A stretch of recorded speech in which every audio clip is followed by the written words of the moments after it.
Hello, আসসালামু আলাইকুম। কেমন আছেন সবাই? Welcome back to my channel. As a beginner কি বলবো, থ্যাংক ইউ, আপনাদের অনেক রেসপন্স পাইতেছি। তো এই রেসপন্সটা আমার জন্য অনেক কিছু। অ্যাজ এ প্রবাসী হিসাবে মনে করেন কি যে আহ, এই রেসপন্স পাওয়াটা আমার ভাগ্যের ব্যাপার, তাই না? থ্যাংক ইউ, আপনারা আমার পেজে ঢুকছেন, ই করছেন, সাবস্ক্রাইব করছেন। যাই হোক, একজন হোক দুইজন হোক করছেন, তো এটা আমার জন্য অনেক বড় প্রাপ্য।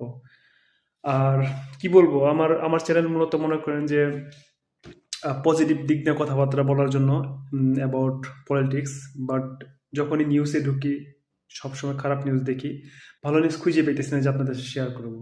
ঠিক আছে, তারপর একটা ভালো নিউজ পাইছি যে আমরা নির্বাচন, কি বলে, ভালো নিউজটা কি, যে 12 তারিখে, ফেব্রুয়ারির 12 তারিখে আমাদের নির্বাচন হবে। আর প্রথমবারের মতো আমরা, যে প্রবাসী যারা আছে, তারা আর কি পোস্টাল ব্যালটের মাধ্যমে ভোট দিতে পারবো। এটা আমাদের জন্য খুবই একটা ভালো সংবাদ।